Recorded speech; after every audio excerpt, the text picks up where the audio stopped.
5 اگست کے بعد جموں کشمیر میں ایک سیاسی جمود رہا، لیکن ڈی ڈی سی انتخابات ہوئے حال ہی میں اور یہ سیاسی جمود جو ہے وہ ٹوٹ گیا. اور ان انتخابات میں جو گپکار الائنس ہے، جس میں نیشنل کانفرنس، پی ڈی پی اور دیگر چھوٹی جماعتیں جو اس کے شریک ہیں، ان کی جو کارکردگی ہے وہ حوصلہ کن رہی ان کے لیے. تو اس پر ہمارے ساتھ بات کرنے کے لیے موجود ہے نیشنل کانفرنس کے نائب صدر اور سابق ریاست کے سابق وزیر اعلیٰ عمر عبداللہ صاحب. عمر صاحب، آپ کا خیر مقدم ہے ٹی بھارت میں. میرا پہلا سوال یہی ہے کہ جو ڈی ڈی سی انتخابات ہوئے، ان کے نتائج گپکار کے لیے یا بالخصوص نیشنل کانفرنس کے لیے حوصلہ کن ہیں. تو کیا معنی رکھتے ہیں یہ آپ کے لیے، کیونکہ بڑی سیاسی تعطل کے بعد یہ انتخابات منعقد کیے گئے؟ ہم تو عوام کے شکر گزار ہیں کہ انہوں نے اپنے ووٹ کا استعمال کر کے یہ ثابت کیا کہ وہ لوگ جو 5 اگست کے بعد بار بار یہ کہتے ہوئے تھکتے نہیں تھے کہ اب نیشنل کانفرنس مر مٹ چکی ہے، اب اس کا وجود کہیں ملے گا نہیں، ان کا ایڈریس غائب ہو گیا ہے اور عبداللہ خاندان کو اب سیاست چھوڑ کے کچھ اور کرنا ہوگا. ان سب چیزوں کا جواب جو ہے اس ڈی ڈی سی الیکشن میں لوگوں نے دیا. جو بڑھ چڑھ کے پیپلز الائنس کو جو مینڈیٹ ملا، لیکن پیپلز الائنس میں سب سے زیادہ جو نیشنل کانفرنس نے سیٹیں حاصل کی، اس سے ہمیں بہت زیادہ حوصلہ ملا ہے اور ہمیں یہ دکھایا ہے کہ ہم صحیح راستے پہ چل رہے ہیں. ہم نے ہمیشہ یہ کہا ہے کہ ہم جمہوریت پہ بھروسہ رکھتے ہیں، ہم پرامن طریقے سے اپنی بات جو ہے وہ سامنے رکھیں گے اور ہم نے وہی کیا. جو ووٹ شیئر ہے، بی جے پی کہہ رہی ہے کہ ان کا ووٹ شیئر الائنس سے زیادہ ہے، اور اب وہ یہ نیریٹو چلا رہے ہیں کہ یہ اصل میں جو ہے گپکار الائنس کی شکست ہے. ووٹ شیئر کا استعمال وہ لوگ کرتے ہیں جو الیکشن نہیں جیتتے. میں نے بھی یہی کیا تھا 2002 میں، جب ووٹ شیئر بھی سب سے زیادہ میرا تھا نیشنل کانفرنس کا، جب اسمبلی میں سب سے زیادہ سیٹیں بھی ہماری تھیں، لیکن مفتی محمد سید صاحب چیف منسٹر بنے. میں نے بھی الیکشن ہارنے کے بعد ووٹ شیئر اور ان چیزوں کا استعمال کیا جو بی جے پی والے کر رہے ہیں. آپ خود اپنے آپ سے پوچھئے، اگر بی جے پی نے سب سے زیادہ سیٹیں لی ہوتی لیکن ووٹ شیئر میں کم رہ گئے ہوتے، کیا وہ کہتے کہ یہ ان کا یہ ہار ہے؟ ان کی ہارنے والے جو ہیں وہ یا تو بہانہ ڈھونڈتے ہیں یا یہ ثابت کرنے کی کوشش کرتے ہیں کہ انہوں نے الیکشن نہیں ہارا. ارے ووٹ شیئر آپ کا زیادہ ہوگا ہی کیونکہ آپ نے زیادہ سیٹوں پہ الیکشن لڑا. اس کے ساتھ ساتھ یہ تو مان کے چلنا ہوگا کہ کشمیر میں اتنے ووٹ نہیں پڑتے جتنے جموں میں پڑتے ہیں. جہاں جموں میں 60-70% ٹرن آؤٹ رہا، وہاں کشمیر کا ایوریج ٹرن آؤٹ 35% ہے. اس میں ظاہر سی بات ہے کہ بی جے پی کا ووٹ شیئر زیادہ ہوگا، لیکن یہ بھی صحیح ہے کہ پچھلے 4 الیکشنوں کا اگر آپ مقابلہ کریں تو بی جے پی کا اپنا ووٹ شیئر کم ہو گیا ہے. مطلب یہ کہ جن لوگوں نے پچھلے 4 الیکشنوں میں بی جے پی کو ووٹ دیے، آج اس الیکشن میں وہ بی جے پی کو ووٹ دینے کے لیے تیار نہیں تھے. مطلب یہ کہ جو بی جے پی نے پروپیگنڈا چلایا نہ صرف ملک بھر میں بلکہ دنیا بھر میں کہ جموں کشمیر کے لوگ جو ہیں وہ 5 اگست 2019 کو پسند کرتے ہیں، آج وہ ڈنڈورا جو ہے وہ پیٹنا بند کرنا پڑے گا ان کو. آپ نے کہا کہ یہ جو رزلٹ ہے ڈی ڈی سی کے، یہ ایک ریفرنڈم ہے بی جے پی نے جو فیصلہ لیا 5 اگست کا، لیکن اگر لیکن بی جے پی نے کیا تھا. بالکل آپ نے یہ کہا کہ لوگوں نے ان کے اس فیصلے کو ریجیکٹ کیا، لیکن اگر اب دیکھا جائے جو انتخابی مہم تھی اس کے دوران آپ نے کوئی ٹویٹ نہیں کیا، کوئی مہم نہیں چلائی یا حصہ نہیں لیا، تو ایسا کیوں؟ اب آپ اس کو ایسے کیسے؟ ہم چاہتے نہیں تھے کہ یہ الیکشن ہمارے بارے میں ہو.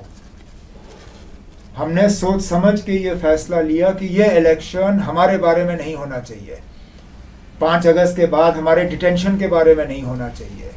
یہ الیکشن ہونا چاہیے تو نیشنل کانفرنس، پی ڈی پی، پیپلز کانفرنس کے جو گراس روٹ ورکر ہیں ان کا جو تال میل ووٹر کے ساتھ ہے اور جو ووٹر کی سوچ ہے وہ سامنے آنی چاہیے.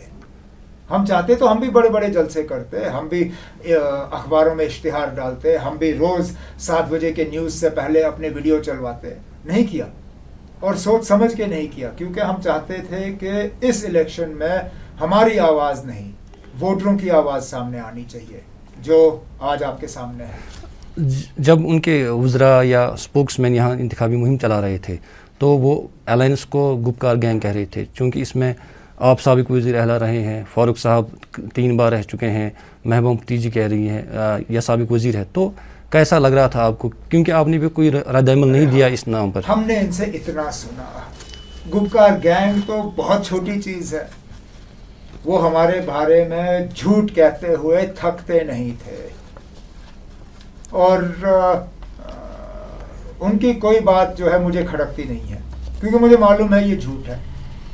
اگر ان میں اتنی بھی تمیز نہیں ہے کہ وہ صحیح انداز میں ہمارے بارے میں بات کریں، تو اس سے میں چھوٹا نہیں ہوتا ہوں، وہ چھوٹے ہوتے ہیں۔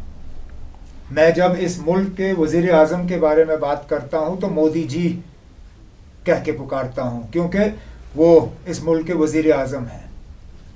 میں جب اس ملک کے ہوم منسٹر کے بارے میں بات کرتا ہوں تو امت شاہ جی کہہ کے پکارتا ہوں، کیونکہ وہ اس ملک کے ہوم منسٹر ہیں۔ فاروق عبداللہ صاحب اس ریاست کے 4 بار وزیر اعلیٰ رہے ہیں، 5 سال مرکز میں کیبنٹ منسٹر رہے ہیں، میں خود 6 سال وزیر اعلیٰ رہا، محبوبہ مفتی صاحبہ 2-2.5 سال وزیر اعلیٰ رہیں۔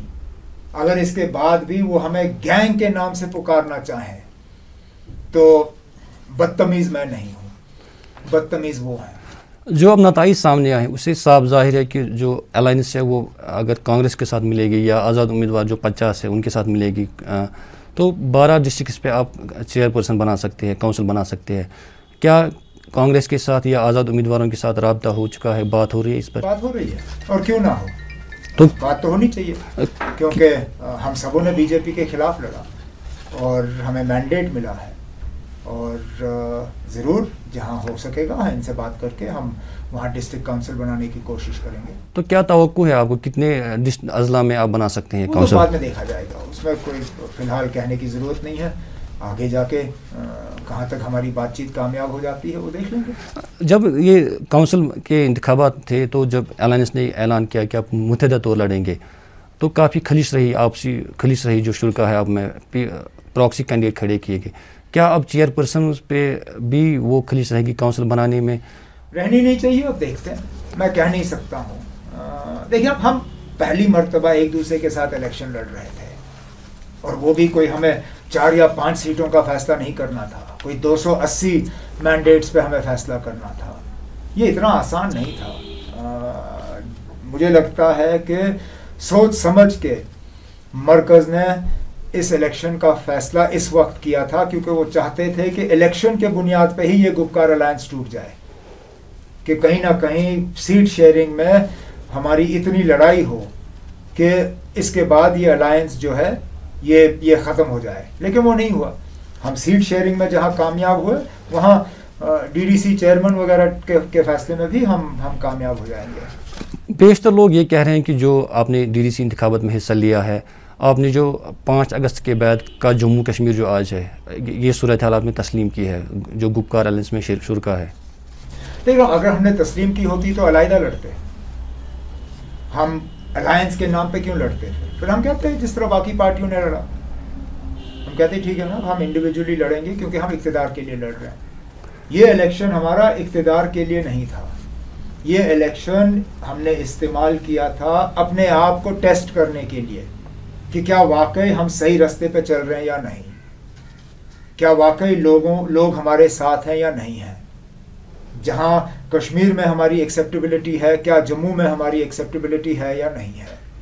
ان سب چیزوں کو ٹیسٹ کرنے کے لیے اقتدار ہمارا مقصد نہیں ہے، یہ الیکشن اس منزل تک پہنچنے کے لیے ہمارے لیے ایک قدم تھا، اور ہمارا منزل کیا ہے کہ 5 اگست 2019 کا جو غیر قانونی فیصلہ اس ریاست کے لوگوں پہ ٹھوسا گیا ہے ہم اس کو واپس کرانا چاہتے ہیں، بس اتنی سی بات ہے۔ جس طرح میں نے بتایا کہ حوصلہ کن نتائج ہے یہ، تو کیا آپ اسمبلی انتخابات کا مطالبہ کریں گے، اور کیا وہ آپ متحدہ طور لڑیں گے جس طرح آپ نے ڈی ڈی سی انتخابات لڑے؟ الیکشن تو فی الحال نہیں ہوں گے، اور وہ اس لیے نہیں ہوں گے کیونکہ بی جے پی کی ہمت نہیں ہے الیکشن کرانے کی۔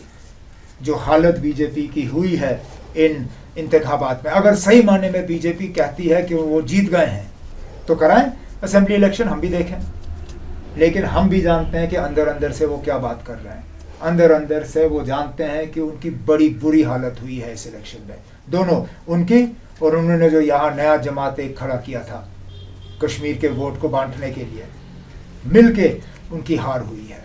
اور مجھے نہیں لگتا ہے اگلے کچھ سالوں تک وہ اب یہاں ووٹروں کا سامنا کرنا چاہیں گے. سر ایک نریٹو یہ بھی ہے کہ جو الائنس بنی اس میں چونکہ اپنی پارٹی جب وجود میں آئی اس میں پی ڈی پی کے بیشتر جو شرکا تھے یا سابق وزیر تھے وہ ہیں, تو اس سے پی ڈی پی کا جو وجود ہے وہ خطرے میں تھا, وہ یا ختم ہو گیا. تو اب محبوبہ نے الائنس میں آ کے اپنا جو وجود ہے وہ بحال کرنے کی کوشش کی ہے. نہیں, یہ غلط ہے. محبوبہ مفتی صاحبہ الائنس میں تب شرکت کرنے آئیں جب 5 اگست کا فیصلہ ہوا بھی نہیں تھا, جب ان کی جماعت سے کوئی بھی ٹوٹ کے نہیں گیا. سب سے پہلی میٹنگ اگر الائنس کی ہوئی تو وہ 4 اگست 2019 کو ہوئی. اس وقت پی ڈی پی سے کوئی بھاگ کے نکل نہیں گیا. میں آپ کی اس بات کو مانتا اگر کہ محبوبہ مفتی صاحبہ نے آج الائنس جوائن کرنے کا فیصلہ کیا ہوتا, لیکن وہ شروع سے تھی. تو یہ کہنا کہ محبوبہ مفتی نے الائنس میں شرکت کی کیونکہ ان کی پارٹی کو نقصان ہوا تھا, یہ سراسر غلط ہے. اور ایسے بھی شاید یہ ثابت ہوا ہے کہ جن لوگوں نے ان کی پارٹی چھوڑ کے دوسرے راستے اپنائے شاید ان کا ہی فیصلہ غلط تھا. جو ڈاکٹر صاحب پہ بی جے پی یا جو ای ڈی جو الزامات لگا رہے ہیں کہ انہوں نے جائیداد یا پراپرٹی بہت کمائی ہے اس کے دوران اقتدار کے دوران, چونکہ آپ اس جائیداد کے وارث ہیں, کیا آپ کو لگ رہا ہے کہ اس نے اپنے اقتدار کے دوران وہ غلط کام کی؟ یہ نہ آپ فیصلہ کریں گے, نہ میں کروں گا, نہ کوئی اور کرے گا. اس چیز کا فیصلہ صرف اور صرف عدالت میں ہوگا. اور عدالت میں ایک چیز آپ مان کے چلیں کہ جس کے خلاف الزام لگایا جا رہا ہے جب تک الزام ثابت نہیں ہوتا اس شخص کو بے گناہ مانا جاتا ہے. ابھی تک فاروق عبداللہ صاحب یا کسی اور صاحب کے خلاف کوئی الزام جو ہے ثابت نہیں ہوا ہے, یہاں تک کہ عدالت کی کارروائی بھی شروع نہیں ہوئی. تو بی جے پی یہ جو جموں کشمیر میں کیا جا رہا ہے یہ کوئی نئی بات نہیں ہے. مجھے بتائیے نا کون سا ایسا اپوزیشن لیڈر ہے شرد پوار سے لے کے باقیوں تک جن کے خلاف بی جے پی نے اپنی ایجنسیاں استعمال نہیں کی. آج بی جے پی کی مخالفت کی قیمت ہے کہ آپ کو ایجنسی والے تنگ کریں گے, ہم یہ قیمت ادا کریں گے. اور کیا جو دفعہ 370 کی بحالی ہے اس پہ جو مرکزی وزراء ہے, کئی جو بی جے پی کی کافی سینئر وزیر بھی رہے ہیں یا آج بھی ہیں, وہ کہہ رہے ہیں کہ یہ ممکن نہیں ہے, اس کا امکان نہیں ہے. تو کیسے آپ یقین دلائیں گے کہ الائنس اس کو واپس دلائے گی؟ اور اگر بی جے پی والے کہتے ہیں کہ یہ الیکشن جمہوریت کی جیت ہے تو پھر جمہوریت میں جو لوگ کہتے ہیں اس پہ عمل ہونا چاہیے. ہم کون سا آئین کے باہر کوئی بات کر رہے ہیں, ہم ملک کو توڑنے کی بات نہیں کر رہے ہیں, ہم کسی اور ملک کے ایجنڈا کو یہاں چلانے کی بات نہیں کر رہے ہیں. ہم اپنے ملک کے آئین کو دوبارہ یہاں پہ مطلب اس صورت میں دیکھنا چاہتے ہیں جس صورت میں یہ تھا. یہ کوئی غلط بات نہیں ہے. اور ہم کہتے ہیں دیکھنا اگر ہم الیکشن ہار گئے ہوتے, اگر ہمیں یہ سیٹیں نہیں ملی ہوتی, میں پہلا شخص وہ ہوتا جو پریس کانفرنس بلا کے آپ کو کہتا کہ جناب ہم غلط راستے پہ ہیں, لوگ ہمارے ساتھ نہیں ہیں, ہمارا ایجنڈا غلط ہے, ہمیں اپنا ایجنڈا بدلنا ہوگا. لیکن ہمیں اکثریت ملی ہے نا, اب لوگ ہمارے ساتھ ہیں, ہمارا ایجنڈا صحیح ہے. اب اگر بی جے پی جمہوریت پہ بھروسہ کرتی ہے تو وہ پھر ہمارے سامنے ہونا چاہیے. تو عمر صاحب میرا آخری سوال یہ ہے کہ جو تنظیم نو قانون لاگو یہاں ہو گیا, اس کے جو اسمبلی کے اختیارات تھے وہ بہت کم ہو گئے, اب مطلب برائے نام ہے اسمبلی. تو کیا آپ اس آئین کے تحت اب انتخابات لڑیں گے یا اس اسمبلی کے چیف منسٹر بننا پسند کریں گے؟ دیکھنا میرا تو اپنا ماننا ہے, میرا کوئی ارادہ نہیں ہے فی الحال الیکشن لڑنے کا, کوئی ارادہ نہیں. تو اگر مستقبل میں بھی میرا نا فی الحال کوئی ارادہ نہیں ہے اسمبلی الیکشن لڑنے کا. نہ اس کو میں اسٹیٹ ہوڈ سے جوڑتا ہوں, نہ اس کو میں 370 سے جوڑتا ہوں, نہ میں اس کو کسی اور چیز سے جوڑتا ہوں. تو اس کا مطلب ہے کہ جب بحال ہوگی پوزیشن تبھی آپ لڑیں گے؟ نہ میں تب بھی نہیں, ممکن ہے میں تب بھی نہیں لڑوں گا, ممکن ہے میں تب بھی نہیں لڑوں گا, کیونکہ میرے ساتھ مطلب اس ریاست کے ساتھ تو ہوا جو ہوا، میرے ساتھ جو وشواس گھاٹ ہوا ہے، مجھے جتنا مطلب میں اس چیز کو سمجھانے کے لیے میرے پاس الفاظ نہیں ہے، لیکن میں اتنا ہی کہوں گا کہ میرا کوئی ارادہ نہیں ہے الیکشن لڑنے کا. لیکن سیاست آپ کریں گے، الیکشن نہیں لڑیں گے؟ نہیں، سیاست نہیں چھوڑ، ہاں سیاست تو میں کروں گا، کیوں نہیں کروں گا، مجھے لڑنا ہے، مجھے یہاں کے لوگوں کے حقوق کے لیے لڑنا ہے، مجھے اپنی جماعت کو مضبوط کرنا ہے، مجھے اس ریاست کو اس خوشحال مقام پہ میں دیکھنا چاہتا ہوں جس کے ہم سب خواب دیکھتے ہیں، لیکن الیکشن لڑنے کا میرا کوئی ارادہ نہیں ہے. بہت بہت شکریہ عمر صاحب ہمارے ساتھ بات کرنے کے لیے.